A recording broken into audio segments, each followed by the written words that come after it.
actually called it here. Good call, yes, I know. Kevin? The other thing is the fact that, Dan, you have done an Inside the Octagon, which I think you recorded yesterday with John Gooden for the UFC, about the Tyron Woodley-Darren Till fight. Now, obviously, you can't tell us what's in there, but just give us the gist of what you were talking about, looking forward and breaking down that fight.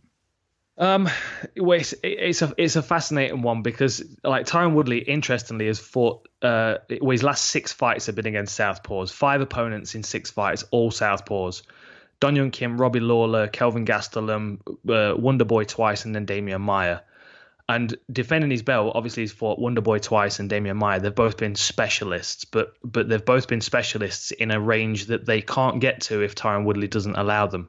So Wonderboy's, he's a counter fighter. He really needs Tyron Woodley to be aggressive, and he's not. He's not that kind of fighter anymore. He used to be, and I do talk about that in the show. And I showed some of his old Strikeforce footage, which a lot of people won't even realize. His first 5 fights he won by submission.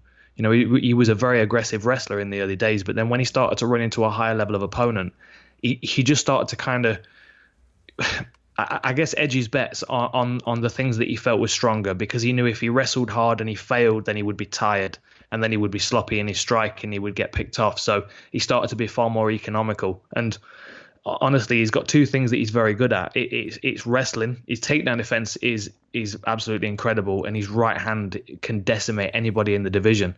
And the 2 guys that he fought, he was able to hold them both off. But Darren Till's a different kind of fighter. He's going to test his striking game. He's going to, he's going to allow Tyron Woodley to wrestle if he wants to, because it's going to wear him out. He knows it's going to wear him out. He had a reputation in Strikeforce as having a 6-minute gas tank. So I think there's going to be, Darren Till's going to kind of lean on that and just maybe burn the first couple of rounds. But there are a lot of things I talk about in the show. To be honest, we try and get it under 27 minutes so TV channels can pick it up if they want. But it was 40 minutes yesterday when we recorded. It's just so much to talk about. So we'll have to cut a lot out of it, I'm sure. But there's a lot of good stuff in there. I really hope people check it out because it's a fascinating fight. Am I right in thinking that if Tyron Woodley watches this, then he might be a little upset with you, Dan? Oh, he's going to be tweeting at me again. He's done it once in the past. He was very upset about something that I said. The thing is, he's very good at what he does. Yeah. But if MMA is a multi-dimensional sport, Tyron Woodley's mastered 2 dimensions, and that is range management with his wrestling and the knockout punch with one shot. Mm-hmm. And he's only got that with his right hand. He doesn't really use his left hand at all, apart from to set up his right hand. His takedown defense is phenomenal, but he shuts people down to the point where they have to deal with his right hand, but he doesn't really throw it very often because it's like a nitrous bottle, you know what I mean, on a car. He's got that one button, and when he presses it, it's going to take him at least 2 minutes to recharge because he's that kind of athlete. And Darren Till can kind of... The only thing Darren Till's got to overcome really are the scales for me. If he steps on the scales at 170 and he's ready for championship fights, then happy days. But it's got to be a pace thing in this fight. He's got to keep Tyron Woodley working in order to wear him down. Otherwise, it'll just be a stalemate, like we saw against Woodley and against Wonderboy and Maia.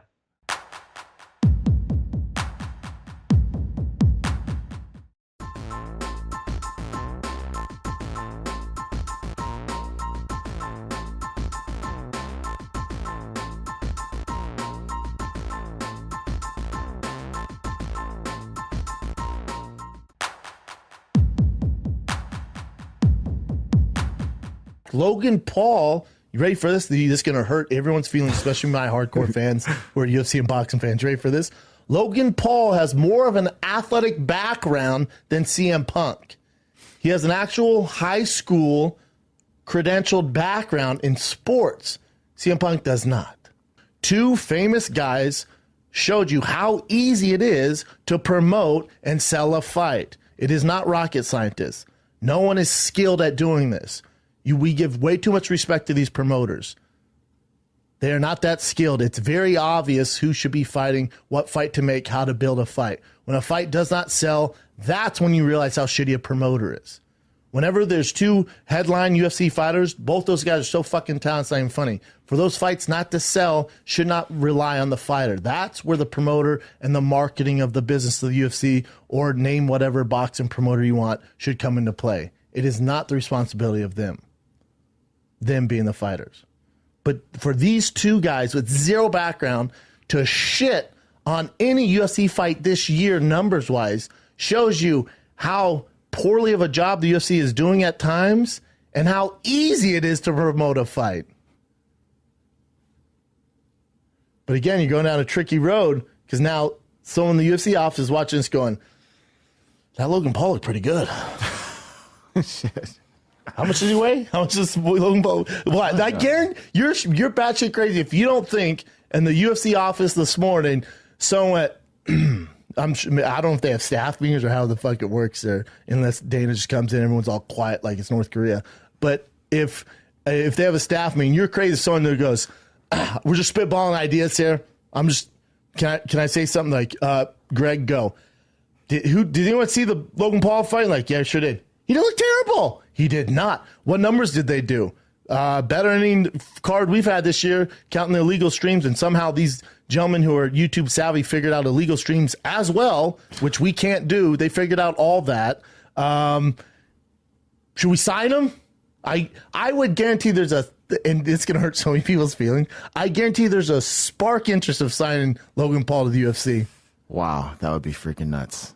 Nuts by meaning terrible, Yeah. Jim. Terrible. You're going down such a slippery road, man. That's money, though. Damn, There that's you go. money. See, that's the problem. I know. It's money. Yeah, but you would ruin the sport for what it 100%. is.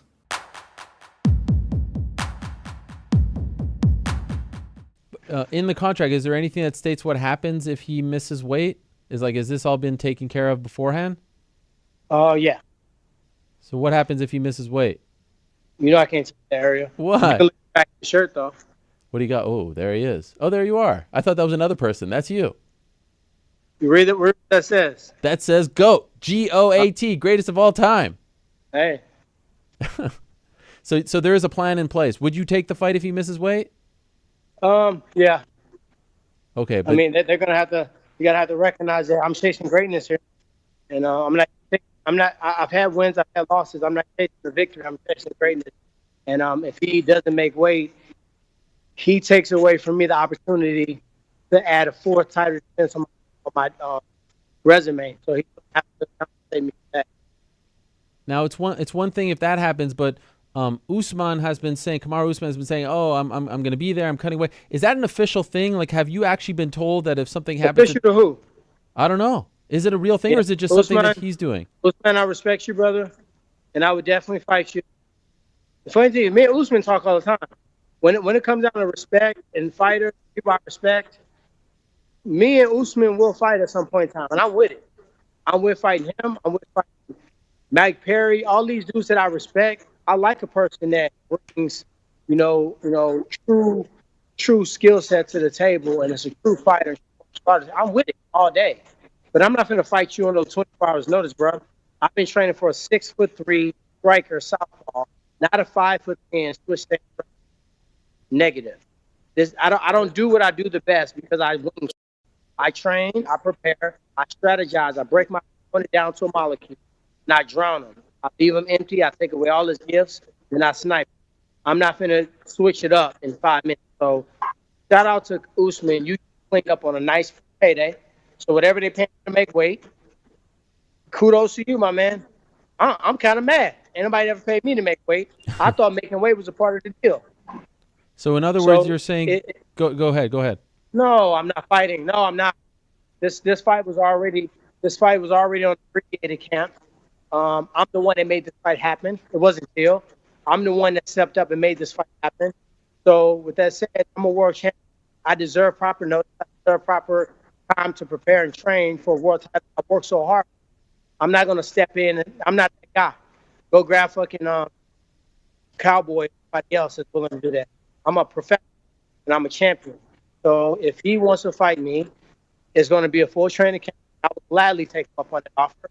But as far as if this dude missed weight, if he can't make weight, that ain't got shit to do with me. I'm tired of everybody else's. If Kobe needs an allergy pill, if this person, I'm not with that. I'm doing what I'm supposed to do. I'm the professional. I'm going to be there. I'm going to be healthy. I'm going to be ready.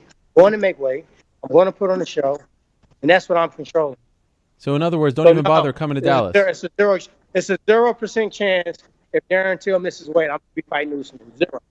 Better chance that you just fight him in a non-title fight. It's a better chance of me fighting Till in a non-title fight. Okay, wow. That's what I'm prepared to do. Whether he's 176 or 170 on the dot, he's still going to get that ass.